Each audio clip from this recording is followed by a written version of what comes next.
During World War II, American soldiers landed on the island of Tanna in Vanuatu, bringing with them ships, planes, canned food, and technologies the local inhabitants had never seen. To these islanders, it seemed like magic white men descending from the sky, handing out clothes and food, radios that spoke on their own, and weapons that spat fire.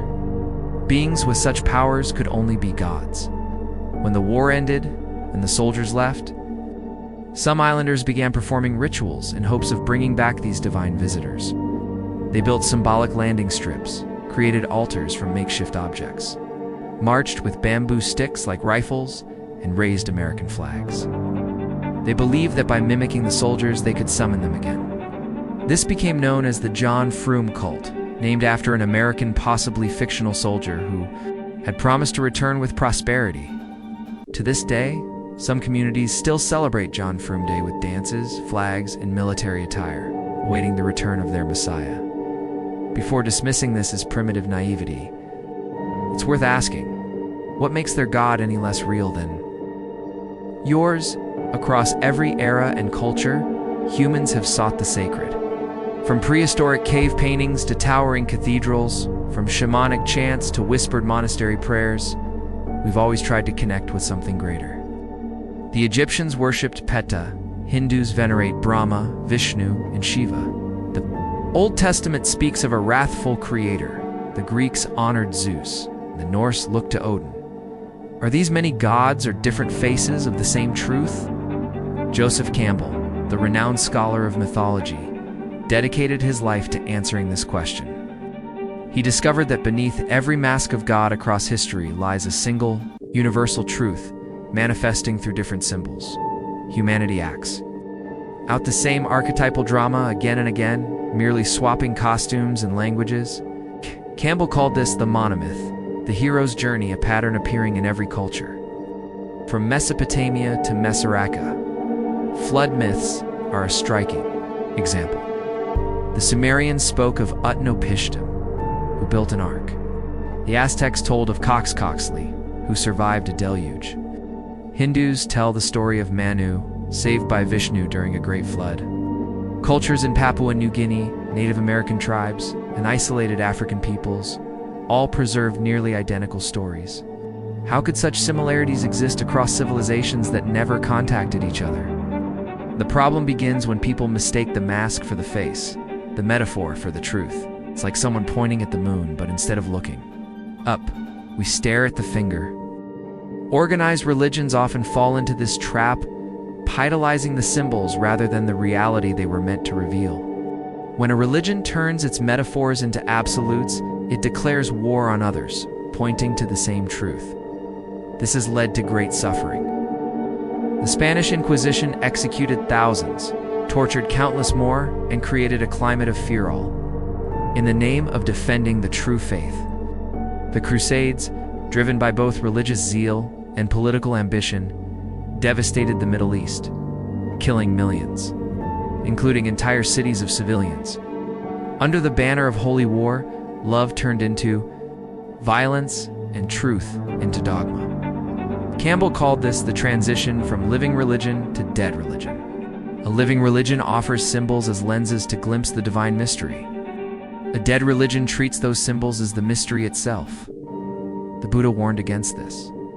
He refused statues in his name, saying his teachings were merely a raft to cross the river of ignorance.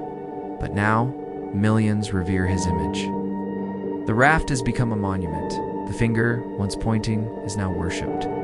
This shift follows a predictable pattern. A person has a profound spiritual experience and tries to express it using the language and culture of their time. Their closest followers understand these expressions as metaphors.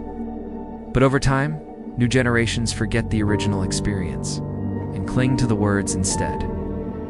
Metaphors become literal, symbols become idols, and spirituality becomes rigid. To defend this rigidity, others must be declared wrong, creating conflict. Psychologist Scott Peck described this as the institutional stage of religious development, where identity is so deeply tied to belief that any question feels like a threat.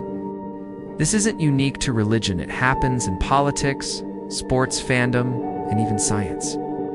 Freud's psychoanalysis turned into factions. Marxism, which began as a critique of power, hardened into oppressive ideologies. Buddhism, born of compassion, fractured into sects. Islam, which means peace, has been used, both for violence and harmony. But all these are different expressions of the same light refracted through cultural prisms. The light is one, only our perception is fragmented. This insight isn't new. Mystics of all traditions have said the same in different words. The philosopher Plotinus spoke of the one from which all things come. Sufi Ibn Arabi described the unity of being. Hindu sage Shankara spoke of Brahman the single, non-dual reality appearing as multiplicity through Maya. Taoism calls it the Tao. Jewish Kabbalah describes the Ein Sof, the infinite light behind. All creation, modern physics, echoes this ancient insight. Beneath all matter is energy, vibrating fields, a quantum vacuum from which all particles arise. All that we see, people, stars, trees, airs, a manifestation of this invisible sea of energy. When you look deep enough into anything, you arrive at the same source. Whether you examine an apple, a stone, or yourself, the ultimate reality is the same. Everything is vibration, everything is one. What are the classic attributes of God? Omnipresence, omnipotence, omniscience. The quantum vacuum is present in everything, so it is omnipresent. It holds infinite potential, so it is omnipotent. It gives rise to all experience, so it is omniscient. It is the source from which all things arise. Call it God, Brahman, the Tao. The source is the face behind all masks to truly understand. This is to realize that every division between religions, races, nations is an illusion. Like waves on the ocean arguing about who is more oceanic, we forget that we are the ocean itself. Mystics recognize each other across traditions because they've seen past the mask. They know that the essence of everything is love, and that love is the foundation of reality. Why then do so few live from this truth? Because the masks serve purposes. They create identity, provide safety, justify behavior. Letting go of them requires ego detha, dismantling of the small self. But today, something new is happening. For the first time in history, we have access to every tradition. A person can study Buddhism in the morning, Kabbalah in the afternoon, and Sufism at night. A global, integrative spirituality is emerging one that honors all traditions but clings to none. Science, too, is pointing in this direction. Studies on meditation show that the brain changes when we quiet the narrative self. A sense of unity arises is not imagined but neurologically real. Mathieu Ricard, a former geneticist turned monk, was studied by neuroscientists and found to have the highest recorded levels of happiness during meditation. This isn't a fantasy, it's a potential we all have. And this shift isn't just personally liberating, it's necessary. Our biggest crisis, climate change, inequality, war, stem from the illusion that we're separate. We see ourselves as isolated egos, not cells in a single body. Humanity's survival depends on moving from tribal identity to planetary identity. This is the myth of the future that Joseph Campbell envisioned at One World Religion, but a global understanding of spiritual unity. We are not the center of the spiritual universe, any more than Earth is the center of the cosmos. And in releasing that illusion, we gain something far greater, connection to the whole. You don't need to abandon your tradition, you need to go deeper, so deep that your symbols become transparent to the light behind them. That's the invitation. And now, as promised, the true face of God.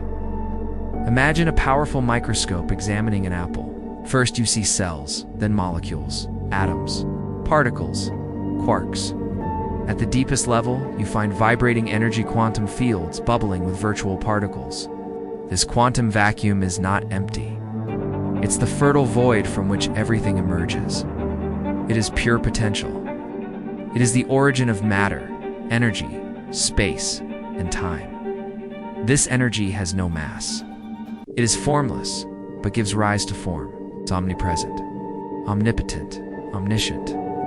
It is God, not a being, but being itself. When you realize that your atoms arise from this source, and that so do everyone else's, you see that we are not separate. There is no me and you, only the one expressing itself through many. All suffering comes from forgetting this, from believing we are separate egos, but we are not. We are the all, and the all is love. That's not idealism, it's truth. Enlightenment is remembering that. Enlightenment is coming into resonance with the frequency of the source unconditional. Love, when enough people feel this truth in their hearts, war, hatred, and violence will become unthinkable. And the best news is, this awakening is inevitable. It's only a matter of time. If something in you stirred while reading this, if something deep recognized the truth behind the words, then your journey has already begun. The next step is to align your life with this truth. The knowledge is here. The key is in your hands.